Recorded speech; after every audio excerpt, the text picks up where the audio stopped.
कि पुलिसिंग में हम लोग देखते हैं कि जो ट्रेनिंग करते हैं जब, तो ट्रेनिंग तो कुछ और करते हैं, उनकी पोस्टिंग कहीं और हो जाती है।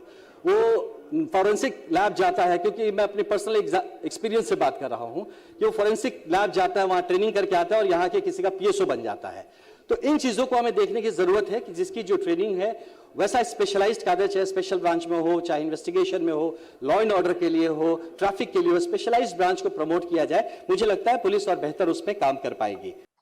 नमस्कार, मैं हूं देवांशु। आप देख रहे हैं न्यूज़ फॉर। बिहार विधानसभा का बजट सत्र चल रहा है और आज क्या हुआ, आज जो है विधायकगण ने अपने अपने क्षेत्र के सवाल जो है वो मंत्रीगण से जो है वो पूछे।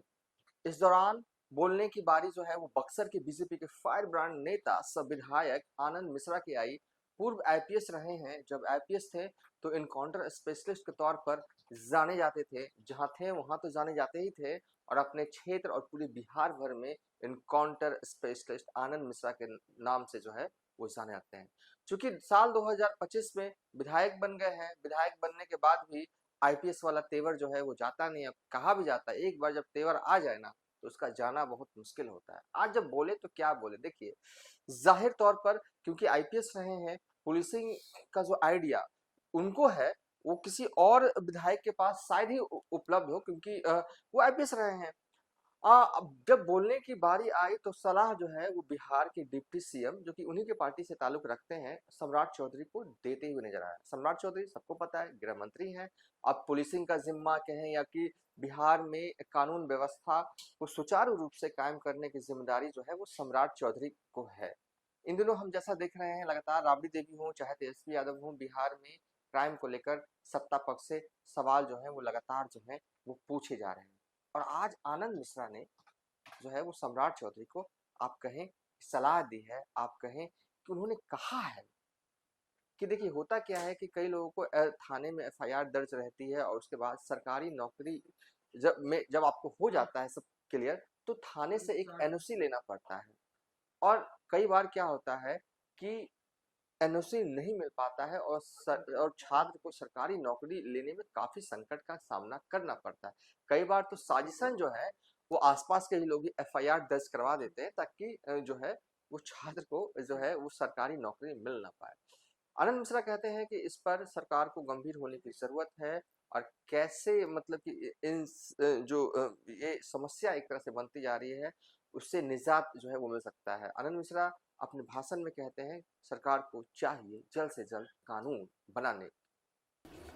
माननीय अध्यक्ष महोदय, मुझे गृह विभाग के 2026 बजट के समर्थन में अपनी बात रखने का अवसर देने हेतु आपका, माननीय मुख्यमंत्री जी का, द्वय उप मुख्यमंत्री जी का, हमारे सचेतक जी तथा सदन को धन्यवाद ज्ञापन करता हूं। अपने बक्सर की जनता के लिए भी कृतज्ञता व्यक्त करता हूं। माननीय अध्यक्ष महोदय, आज इस सदन में गृह विभाग के बजट अनुदान के समर्थन में खड़ा होते हुए मैं केवल एक विधायक के रूप में नहीं बल्कि उस वर्दी के अनुभव के साथ बोल रहा हूं जिसने आईपीएस अफसर के रूप में कानून व्यवस्था संभाली थी। संकट में लोगों की आंखों में भय भी देखा है और न्याय मिलने के बाद उन्हीं आंखों में विश्वास भी देखा है, और आज जनप्रतिनिधि के रूप में उसी व्यवस्था को नीति के स्तर पर सशक्त होते देख रहा हूं। मेरे पास दोनों दृष्टिकोण है, पुलिस का भी और जनता का भी। इसलिए जब मैं इस गृह बजट को देखता हूं तो यह मुझे सिर्फ दस्तावेज नहीं लगता, यह 13 करोड़ बिहार वासियों के विश्वास की सुरक्षा का संकल्प प्रतीत होता है।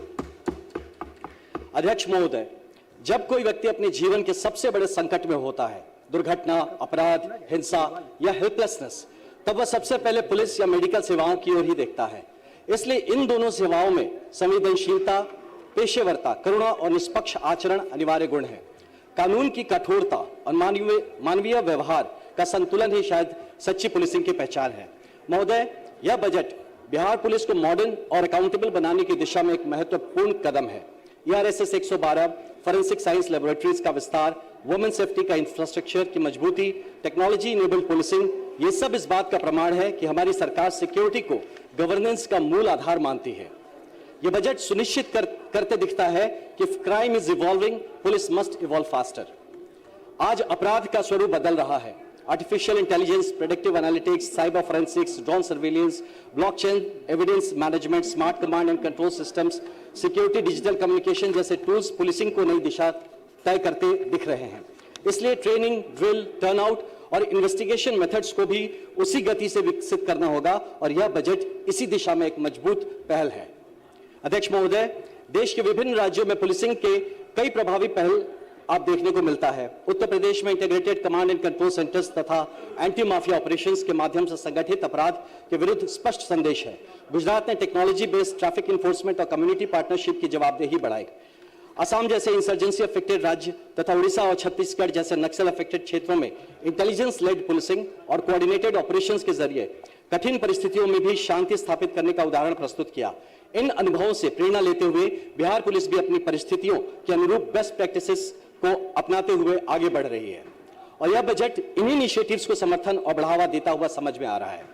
महिलाओं को 35% आरक्षण सामाजिक परिवर्तन का प्रतीक तो है ही, साथ महिला थाना, फ्रंट लाइन पर महिला अधिकारी, पेट्रोलिंग के से लेकर नेतृत्व तक सक्रिय सहभागिता। आज बिहार की बेटियां सुरक्षा की पहचान बन चुकी हैं। वे सुरक्षा की सिर्फ मांग नहीं कर रही बल्कि स्वयं सुरक्षा का नेतृत्व कर रही हैं। यह बदलाव दूरदर्शी नेतृत्व का परिणाम है और मैं मुख्यमंत्री श्री नीतीश कुमार जी और हमारे गृह मंत्री श्री सम्राट चौधरी जी के सकारात्मक और दृढ़ नेतृत्व की सराहना करता हूं, जिनके मार्गदर्शन में पुलिसिंग में यह सशक्त परिवर्तन संभव होता हुआ नजर आ रहा है। महोदय, मैं इस सदन से पूरे विश्वास के साथ कहना चाहता हूं कि बिहार पुलिस ने अतीत में भी नक्सलिज्म, संगठित हिंसात्मक गुटों और तथाकथित दबंग प्रवृत्तियों जैसी चुनौतियों को सफलतापूर्वक सामना किया है। इसलिए उनकी क्षमता पर कोई संदेह नहीं होना चाहिए। आवश्यकता इस बात की है कि हम उन्हें सकारात्मक समर्थन दें, संसाधन दें और जनहित में उनके कार्यों को सशक्त करें। इतिहास यह भी बताता है कि गलत राजनीतिक हस्तक्षेप और प्रशासनिक शिथिलता ने ही उस दौर को जन्म दिया जिसे अनफॉर्चुनेटली आज जंगल राज कहा जा रहा है। इसलिए आज हमारा दायित्व है कि हम पुलिस को परिवर्तन में साझेदार बनाएं, उन्हें पुरानी जड़ हो चुकी कार्यप्रणाली से सीमित न रखें बल्कि बिहार के रूपांतरण की अग्रिम शक्ति के रूप में आगे बढ़ने का भी अवसर दें।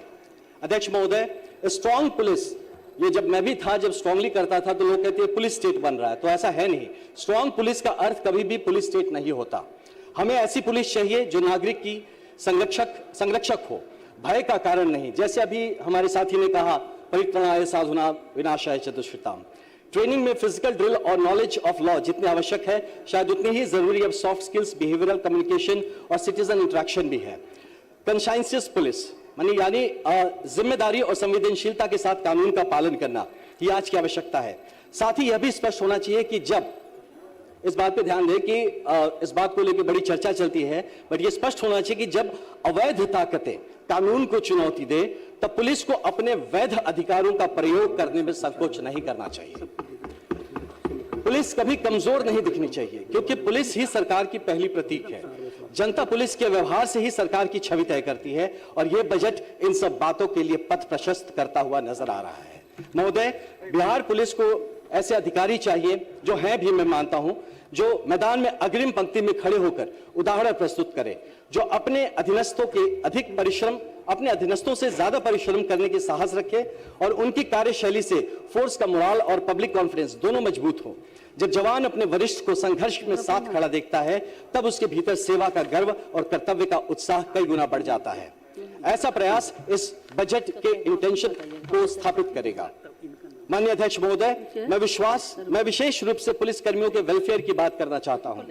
बेहतर थाना अवसंरचना, हार्डशिप अलाउंस, कैशलेस मेडिकल सुविधा, परिवारों के लिए शिक्षा एवं स्वास्थ्य में प्राथमिकता, physical and mental wellbeing support, संतुलित अवकाश नीति के केवल सुविधाएं नहीं मांग रहा, ये सुरक्षा तंत्र की मजबूती में किया गया निवेश होगा। मैं आज इस अवसर पर माननीय गृह मंत्री जी का भी इन मुद्दों पर ध्यान आकर्षण करना चाहूंगा। महोदय, हमें पुलिसकर्मी के मन में यह भावना जगानी होगी कि उसकी पहचान पावर से नहीं बल्कि सर्विस से है। Police is not a job, police is a service. यही माइंडसेट हर ट्रेनिंग, हर पोस्टिंग और हर जिम्मेदारी में दिखाई देनी चाहिए। आज हम एक ऐसे दौर में खड़े हैं जहां रोज अपराध नए स्वरूप बदल रहा है। AI driven analytics, quantum safe communication, digital investigation platforms और स्मार्ट मोबिलिटी सिस्टम्स जैसे नए साधन पुलिसिंग को नई दिशा दे रहे हैं। यह केवल वर्तमान की आवश्यकता नहीं बल्कि आने वाली पीढ़ियों की सुरक्षित भविष्य की तैयारी है। हम सब इस परिवर्तन के सहभागी हैं और यह हमारा सौभाग्य है कि हम सब इस टीम का हिस्सा है जो बिहार पुलिस को नई ऊंचाइयों तक ले जाने का प्रयास कर रही है। यह 20,132 करोड़ का गृह बजट इसी नए युग की तैयारी का उद्घोष है। माननीय अध्यक्ष महोदय, आज हमारा लक्ष्य स्पष्ट है। Crime free Bihar, safe Bihar, confident Bihar, जनता का राज, सुशासन का मॉडल और न्याय आधारित व्यवस्था। इसी दिशा में यह गृह बजट एक सशक्त और ऐतिहासिक कदम है। मैं इस सदन से आग्रह करता हूं, हम दलगत सीमाओं से ऊपर उठकर इस बजट का समर्थन करें। यह किसी एक दल का बजट नहीं है, यह हर किसान, हर मजदूर, हर छात्र और हर मां बहन की सुरक्षा का बजट है। मजबूत गृह बजट पुलिस की ताकत नहीं, यह जनता की सुरक्षा की गारंटी है। मैं पूरे विश्वास और गर्व के साथ इस बजट का समर्थन करता हूं और साथ ही आज इस अवसर का उपयोग करना चाहूंगा 2-4 सजेशंस देने के लिए कि पुलिसिंग में हम लोग देखते हैं कि जो ट्रेनिंग करते हैं जब, तो ट्रेनिंग तो कुछ और करते हैं, उनकी पोस्टिंग कहीं और हो जाती है। वो फॉरेंसिक लैब जाता है, क्योंकि मैं अपने पर्सनल एक्सपीरियंस से बात कर रहा हूं कि वो फॉरेंसिक लैब जाता है, वहां ट्रेनिंग करके आता है और यहाँ के किसी का पीएसओ बन जाता है। तो इन चीजों को हमें देखने की जरूरत है कि जिसकी जो ट्रेनिंग है वैसा स्पेशलाइज्ड कायदे, चाहे स्पेशल ब्रांच में हो, चाहे इन्वेस्टिगेशन में हो, लॉ एंड ऑर्डर के लिए हो, ट्रैफिक के लिए हो, स्पेशलाइज्ड ब्रांच को प्रमोट किया जाए। मुझे लगता है पुलिस और बेहतर उसमें काम कर पाएगी। साथ ही मैं चाहूंगा कि एक बात और नजर में लाने की, माननीय हमारे गृह मंत्री जी के, ये जो एफआईआर होते हैं हमारे बच्चों के ऊपर, तो एफआईआर होना तो ये क्राइम नहीं है। आज कोई किसी के ऊपर एफआईआर कर देता, लड़का वो बीपीएससी की परीक्षा पास कर रहा है, वो पुलिस की ट्रेनिंग परीक्षा पास कर रहा है, लेकिन उसको कैरेक्टर सर्टिफिकेट नहीं मिलने के कारण से वो सिर्फ इसलिए बैठा है कि उसके पड़ोसी को उससे जलन था, उसने उस पर एक एफआईआर कर दिया। तो इस बात पे हमें लगता है कि एक बार इसको एज अ पॉलिसी लेवल पे हमें देखना चाहिए कि FIR should not be a reason for stopping someone to join. उसके बाद अगर वो चार्जशीट होता है, ट्रायल पे जाता है, पनिशमेंट होता है, उसको हम किसी भी स्टेज पे डिसमिस कर सकते हैं, जरूरत होने से उसकी पुरानी सारी रिकवरीज भी कर सकते हैं। इस पे काइंडली ध्यान दिया जाए। दूसरा है कि ये जो हमारे ज्यूरिसडिक्शन है कि एक प्रखंड का ज्यूरिसडिक्शन, सर्कल का ज्यूरिसडिक्शन, थाने का ज्यूरिसडिक्शन, वो एक साथ मैच नहीं करता और इसके लिए बड़ा जमीन पे कंफ्यूजन होता है। तो इस पे भी कहीं ना कहीं एक ज्यूरिसडिक्शन को एक साथ लाने की मुझे जरूरत लगती है। और इसके साथ एक लास्ट रिक्वेस्ट करूंगा मैं कि मैं जब भी आता जाता रहता हूं सरदार पटेल भवन के सामने से, बहुत बड़ा वो तिरंगा के लिए एक बहुत बड़ा पोल गड़ा हुआ है, उस पर तिरंगा नहीं दिखता। तो रिक्वेस्ट रहेगा कि उस पर तिरंगा हो, सरदार पटेल भवन का भी वो शान बढ़ाएगा, हमें भी अच्छा लगेगा और आने जाने वाले जितने युवा हैं जो पुलिस में ज्वाइन करना चाहते हैं उसको देख के कहीं ना कहीं प्रेरित होंगे। मुझे ये अवसर देने के लिए बहुत बहुत धन्यवाद। माननीय सदस्य करिश्मा जी।